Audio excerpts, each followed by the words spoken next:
Welcome back to the morning show, everybody. It's the voice of Texas, AM 700 KSEV. Ed Hendy out, Chris Salcedo sitting in.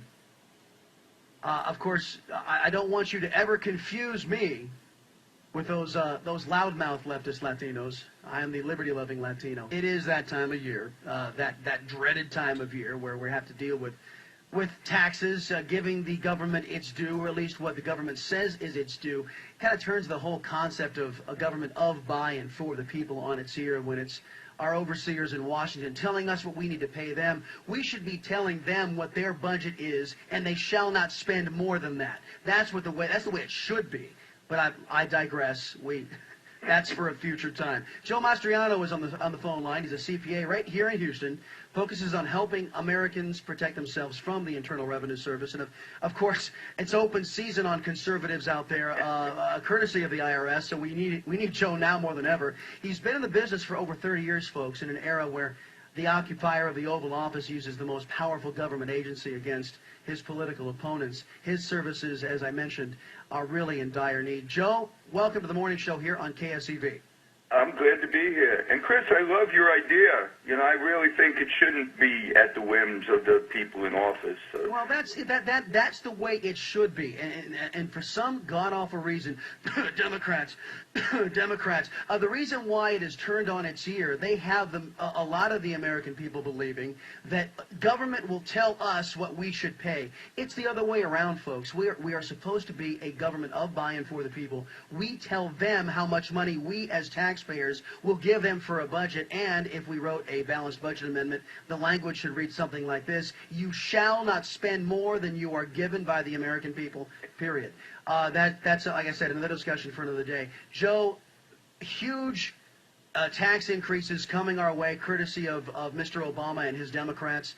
We have, of course, the Supreme Court ruling that Obamacare is a tax. That's what makes it constitutional. Otherwise, Obamacare would not be constitutional. So the amount of taxes increases coming from that law are a particular concern to a lot of folks around the country. What impacts, not this filing season, but next, will Obamacare have in the tax situation? It impacts me too, and some of this actually already wasn't, the biggest impact has already hit.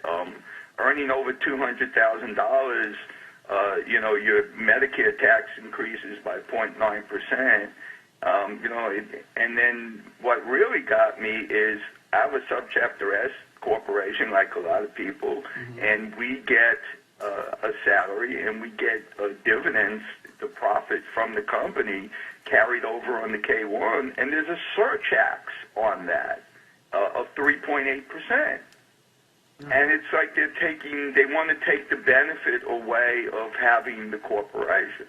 Yeah, the Bush tax rates are still in effect for this filing season, correct? It's next tax day when the Bush tax rates have gone away and we're back to the pre-Bush tax rates, which means, because when Bush instituted the new rates, there was a whole slew of Americans that were taken off the tax rolls altogether, correct?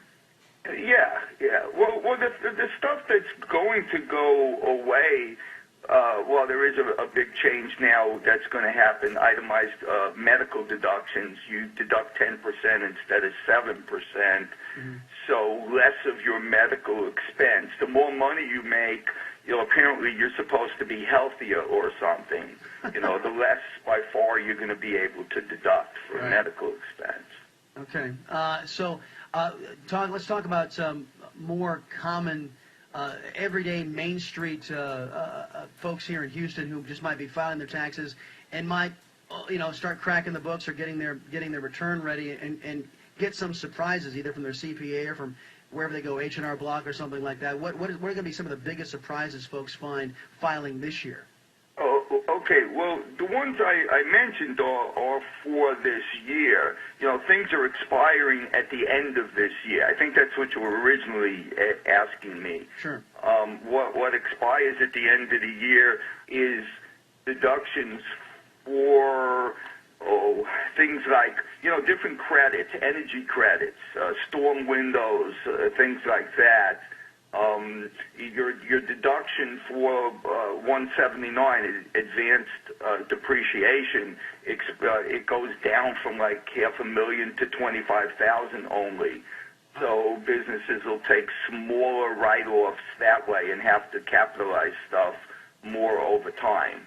Joe Mastriano is my guest right now. He's a CPA right here in Houston. So, Joe, I have been told, and I've seen other tax experts on other programs on television and heard them on radio, basically saying that there's a danger every single time you file that you're going to be overpaying. Would you describe to me some of the common mistakes that folks are making when they're giving too much of their hard-earned cash to Uncle Sam? Oh, yeah. I mean, there's a big fear for people for being audited, and I have a method, a four-part method, where anyone that's used it has never been audited.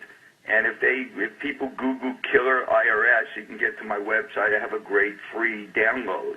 But a lot of people tell people that, a lot of tax preparers tell people don't take an office and home deduction because it's a red flag, or don't give a lot of money, a big percentage of your income to charity. That's another red flag, or employee business deductions. If you're on a W-2 and you use, you have expenses on the job, you can take that. And it's always been my policy to say, take whatever you're entitled to, but document the return. And that's where people fail. Again, my clients aren't afraid of being audited. We put down that we understand the code and the regs, and we have the receipts, and we can prove it was a business purpose instead of personal, and therefore, go audit someone else who's not prepared. All right, Joe Mastriano, he's a CPA right here in Houston. Joe, what was the name of that, or what was the address that you gave so folks can look up some of that helpful information? Yeah, my trademark is Killer IRS, so if people Google Killer IRS or Killer IRS CPA, they'll get to my website at taxproblem.org. All right, Joe, thanks a lot for your time here on the morning show on KSEV. Great to be here. Thank you, Chris. You betcha, buddy. Thank you.